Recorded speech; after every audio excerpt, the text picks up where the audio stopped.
Alrighty, September 1st, about 4:30 in the afternoon, in the shade. How nice.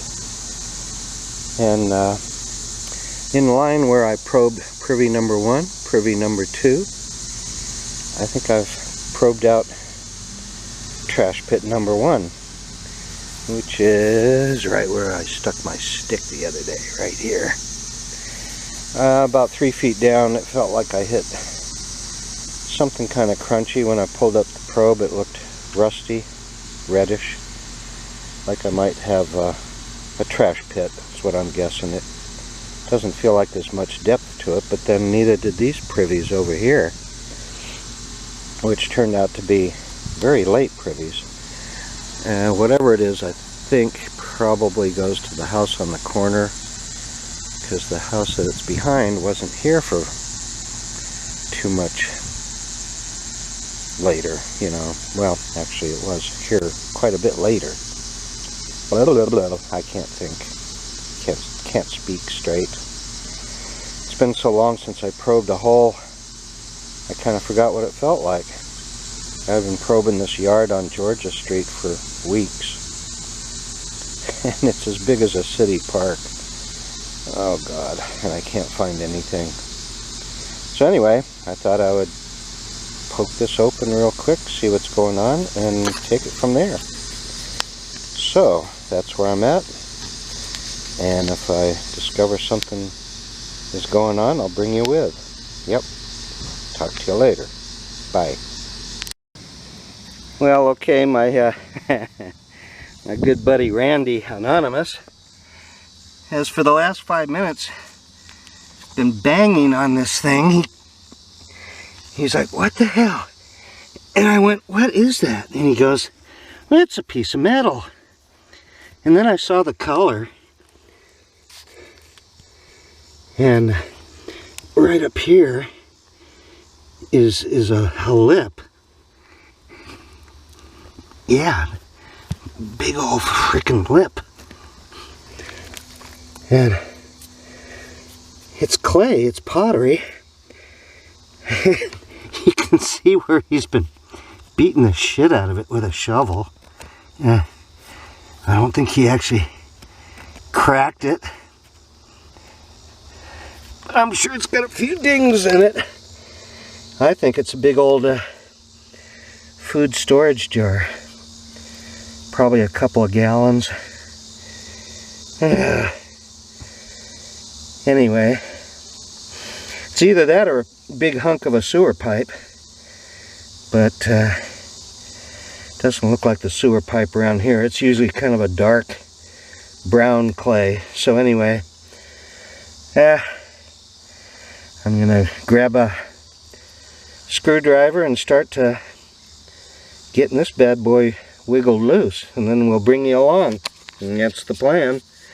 So far, we had a scrap of purple glass and a couple of scraps of plateware, and the ground is so hard that if it weren't speckled with an occasional piece of ash or dark soil, I'd swear it was virgin clay. I mean, you need a hammer and a chisel to get through this crap. So anyway, bring you back when it's getting close to being released from prison. Yeah.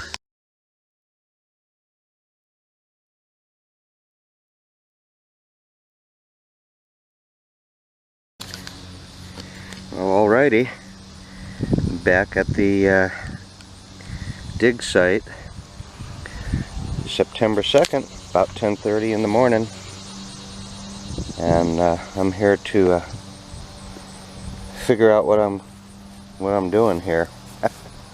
I don't know. I'm just amazed I found a hole that had any glass in it. In case you missed the video of me pulling out that jug, this is, whew, I don't know if you can see, this is what came out of there. A very strange looking wax sealer type fruit jar or food jar, I don't know what. huge chip out of it. I never did find the chip. And it's got a huge base crack. Still thinking about taking it home and stabilizing it and just displaying it like that. I don't know. Maybe. Yeah, we'll see. I got enough things that are cracked around my house as it is, including me and my dog. She's cracked for putting up with me, and I'm just cracked. Oddly enough, 3 bottles have come out of the hole. A broken champagne bottle, which is never a good sight, whole or broken. And it's pretty neatly made, so yeah, a tool top, but it still looks 1890s, turn of the century. Dug up this piece of what looks like art glass, like a vase or something, and a strange little chunk of very thin metal, like it was a cap or a lid. Hicks Central Fire. Whatever I expected it to say Capadine for headaches, because that's what's real popular around these parts. One butcher cut soup bone, a smattering of window pane. Everything's like 1890s except for that damn fruit jar. That pottery wax sealer looks a bit older. And I dug up a 3-sided olive jar and a 4-sided plain shoe polish. Although they were hand blown, that's all I can say about them on a positive note. So there we have it. I'm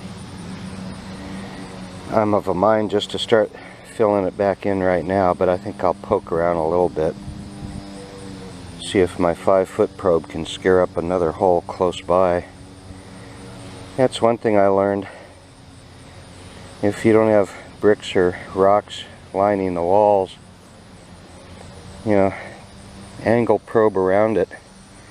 Sometimes they built outhouses right on top of each other, virtually, like a foot or 2 away. So, who knows? I'm still searching for the 1860s or earlier or later pit that goes to the house on the corner there. That house is at least 1876.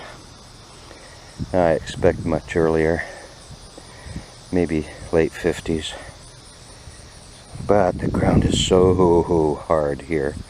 It's crazy hard.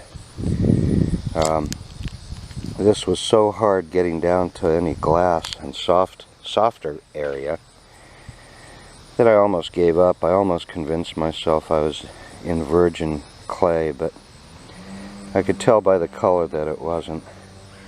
And sure as heck, you know, God hasn't made champagne bottles yet that I'm aware of, so, you know, when you find evidence of man-made stuff, you gotta keep going. But like I say, you know, I'm 4 or 5 foot deep. I'm not hitting any softer ground, and more importantly, I'm not hitting any glass. When I quit last night, I went down about another foot without any glass. So I'm thinking it's probably a trash pit. I don't even think it's a privy. It has all the markings of a privy except no night soil. So where'd they poop? Where'd they go? I don't know. Grandpa just went out and I always saw him over by that log on the ground. Don't know what he was doing, but now I got kind of an idea. I think he just hung his rump over the log. Called it good. Grabbed a handful of leaves. Gave it a swipe, and always did smell kind of funny though. I always wondered about that. Well, alrighty, after a couple hours of digging, not much to show for it. I do believe I busted into this cruet. It looks like it's a fresh break all the way around. But then again, it's not even a bottle, it's a cruet. And a chunk to what I believe is either the same champagne bottle or a different champagne bottle. That being said, down here I got, it looks like a bottle here with a bottle top. I couldn't figure out what was going on here. It looks like two bottles top to bottom here. Top, bottom. My guess is this is another, oh, here we go, three-sided olive jar. Gee, is the kid good or what? Another three-sided olive jar. Wouldn't be so bad if they were embossed or came in a wild green color, which they probably do. Anyway, at least we're into some glass. So, I'll get this other one carved out and bring you along for that. Since the bottles are coming up far and few between. Yep. Well, alrighty. Triangular olive jar number 3 added to the one I just pulled out and the one from last night. And as luck would have it, I'm guessing there's number 4 right there. However, below it, a little deeper, is something that I can see from here. It looks whittled, and it's either olive green or amber. That one's got me excited, sort of, kind of, maybe. Looks like it might actually have some age I'm looking for. Not 1890s turn of the century crap. So, I will pull out what I believe is olive jar number 4, and then I'll bring you along when I dig out this amber, olive, whatever cylinder looking thing is. It's probably a slick ale, but what the hell. You know, when you're scraping the bottom of the barrel, and that's what it looks like I'm into here, you'll take whatever you get, you know. Like the one guy on antiquebottles.net always said, I'm only responsible for finding the hole, not for what's in it. Yeah. Hell, these could all be pawn old bitters bottles for all I would have known. Or dreamed, you know. Okay, well, doubtfully you can see it, but right on the shoulder it says Siebert, so I know it's an Angostura bitters cylinder. Nothing rare, nothing whoop whoop, but I've only dug a couple, so yeah, it's cool. Still not the ladies' leg bitters from St. Louis I'm hoping for, but what the hell. I better not start complaining now. Bottle goddess will get me. Yeah, she's a bit touchy about that kind of shit. Yeah, she doesn't like criticism. Especially with what she doles out, you know. So I'll take it and I'll shut up and be happy, yeah. Well, I just managed to do with my screwdriver what I tell newbie diggers never to do. And I pried it loose with my screwdriver. But here it is in all of its glory.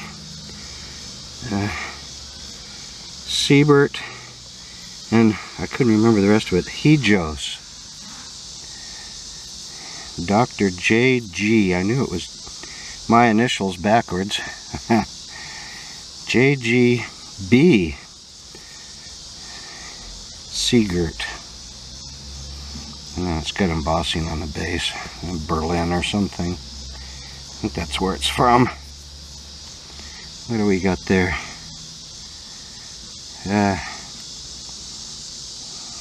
Dr. J, the same embossing. But yeah, it's a beautiful green one. It ought to clean up real nice, actually. It's pretty. A lot of these are 3-piece mold. Yep, that's what this one is. A lovely little 3-piece mold. And the usual giveaway is the shoulder embossing. You rarely, if ever, find any kind of embossing on the bottom portion of the 3-piece mold bottles. They're always on the shoulders for whatever reason. Anyway, yeah, I'll take it home. Shit, made the dig worthwhile.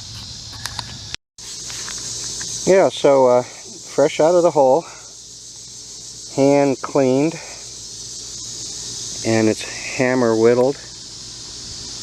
Looks to be in perfect condition, no chips, no dings, no cracks. And the other thing I wanted to mention is, even if there's no shoulder embossing on these 3-piece molds, you need to check them out, because sometimes they had etched, you can't call it embossing, but etching in the glass that, you know, was the company, or it might just say rye whiskey or some weird thing like that. But yeah, don't give up on it just because you don't see any embossing on the shoulder. Very well might have some etching in there, so it's always good to bring your stuff home and wash it up first, or, you know, at least get a good look at it before you throw it back in the hole. Oh, and the other thing too, this is a nice applied lip with some fair amount of sloppy gloppy. And like I said, this ought to clean up squeaky clean. This ground is so hard and there's no minerals to it. Certainly there doesn't seem to be any poop juice with it to corrode the glass.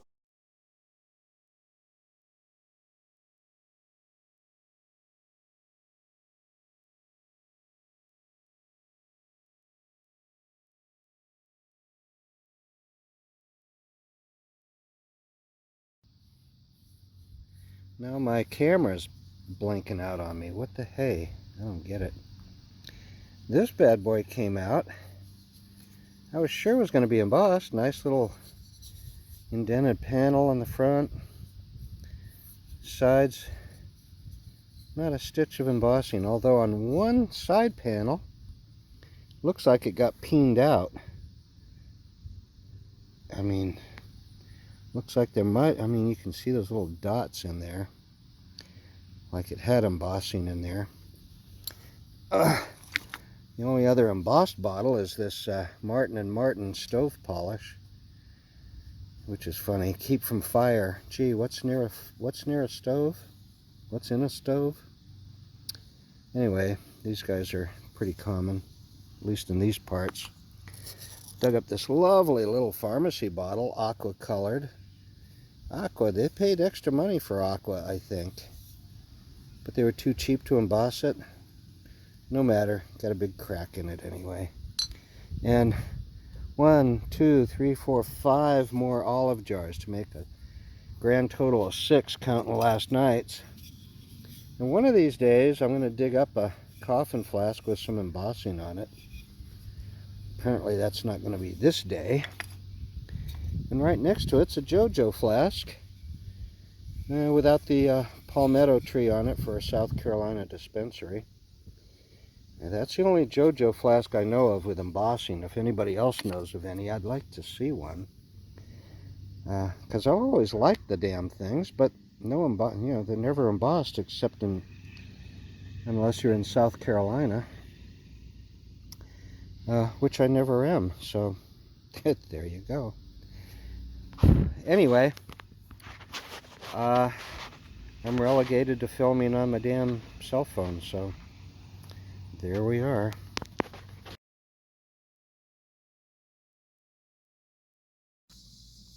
Okay, well, we are at the sloughing point.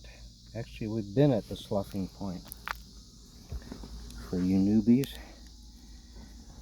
we older diggers, or we older lazy diggers,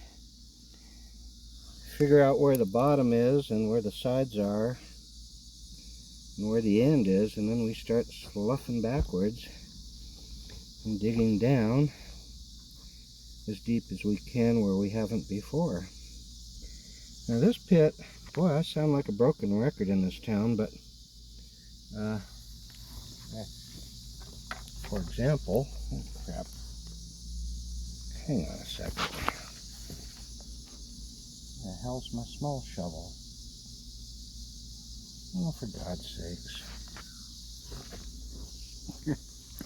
Buried behind me.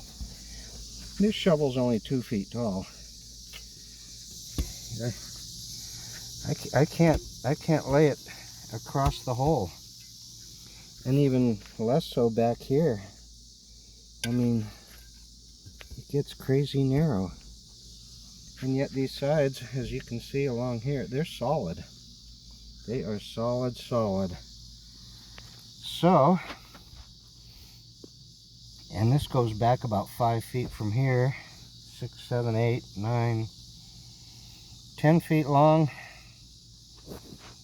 About 6 feet deep, maybe. 5, 6. And less than 2 feet wide. Go figure that one. And it definitely was wood lined, so it wasn't like a clean out pit to a privy. No night soil, yet I found bones, a couple of sawed off soup bones. Did I mention the wood liner? Yes, I did. So, you know, I'm guessing it was a privy and everybody went and pooped with their rumps hanging off the log.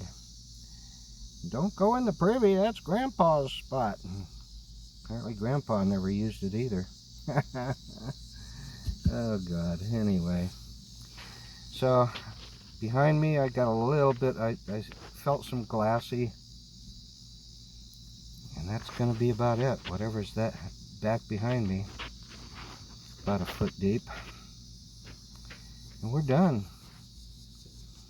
That Siebert and Hejos, however you pronounce it. The Angostura guy. The bitters bottle. That was the only keeper I'm going to hang on to. Yeah. Aside from the pickle, there were no criers. And the pickle wasn't a big crier, not in my book. So, unless I find something real interesting in the last few minutes, this is it. Yeah.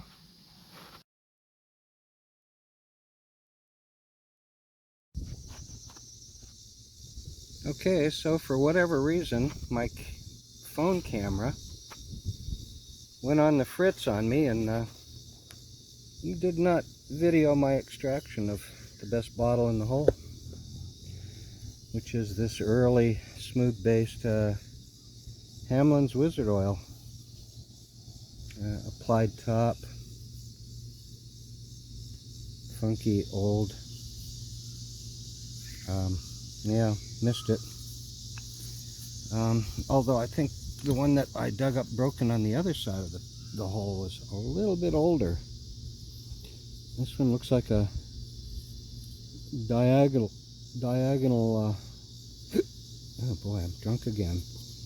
Diagonal key mold, where this one is just the typical flat, smooth based one with the concentric rings.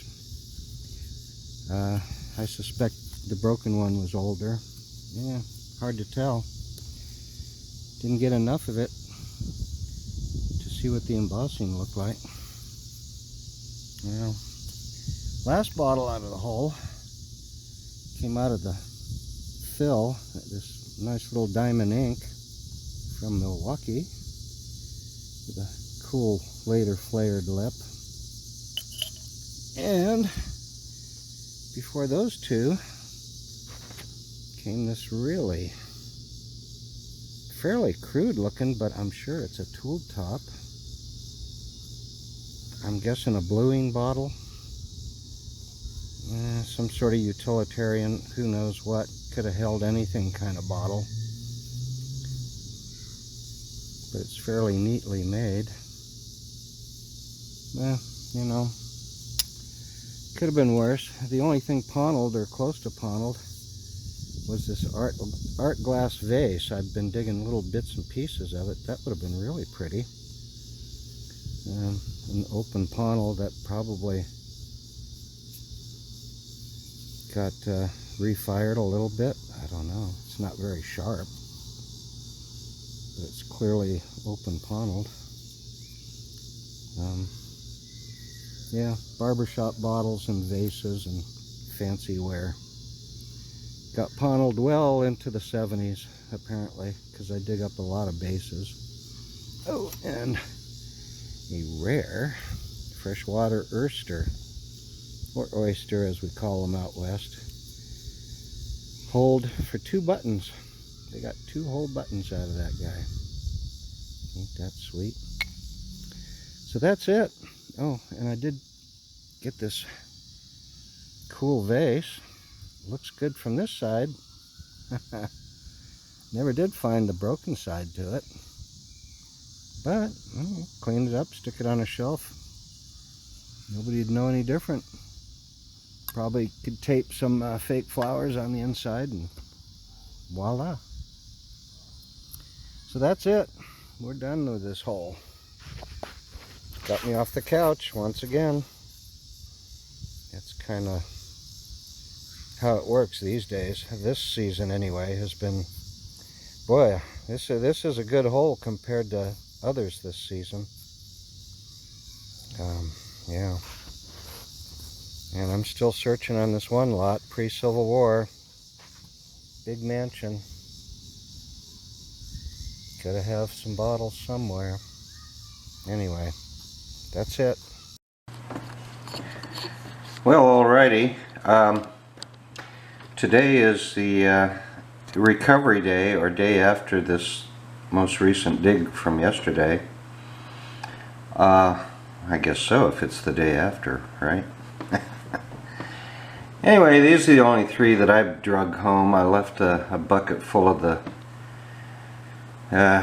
commoners back with Anonymous Randy.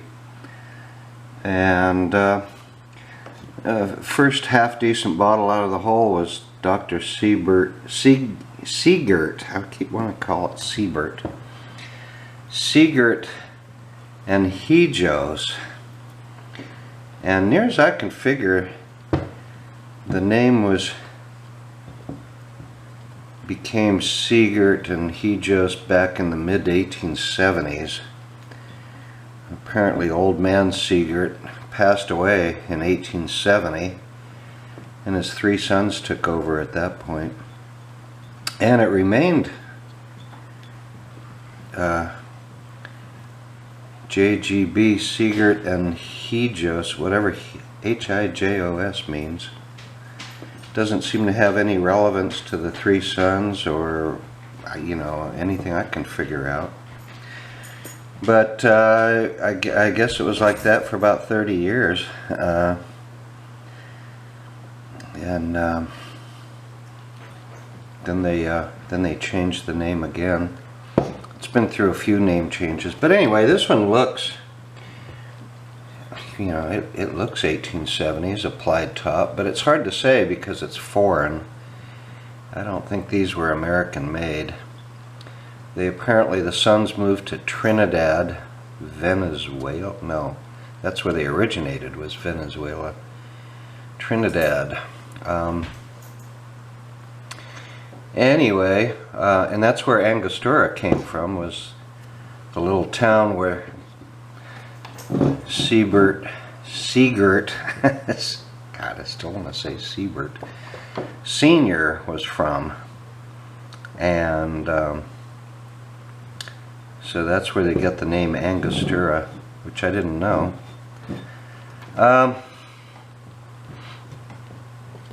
Yeah, I mean, it's got some gloppy on the lip.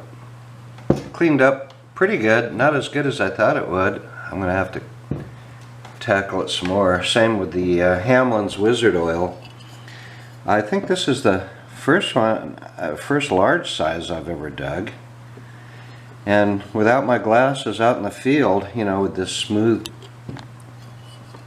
base, I was thinking for sure the lip to this thing had to be applied, but oh no, it's a tool top. Got to be an early one though. There are two little vent marks, evidence of air venting, one on each opposite shoulder. Now you can feel these things easier than you can see them most times, especially if you're as blind as I am. But I'm guessing probably early 80s for this guy. Possibly late 70s, I don't know. Air venting really didn't get going until the 80s. This one also, same story. It has a couple of little air vents opposite the seam lines, one there and one on the back. And a quick check on the internet, because I've always kind of, you know, you don't find a lot of information on ink bottles, you know, unless you can figure it out by manufacturing methods, you know, like a Ponel mark, or, you know, Harrison's Columbian inks obviously are pre-Civil War for the most part, unless they're smooth base. But Diamond inks came into being in 1875, and the name changed, you know, a few times, but again, you know, for all practical purposes, it's kind of good to know it started, it can't be older than 1875, and I'm kind of guessing again along with Hamlin's, because I found it in the same general spot as the Hamlin's, probably early 80s. You know, it's a cup mold. Yeah, you know, so 3 bottles I drug home after 5 hours of digging. What the hey, you know. Like I said in the video, got me off the couch. Yeah, nothing real big whoop whoop, but yeah, you know, I saved on gym fees at the Y. That's how it works.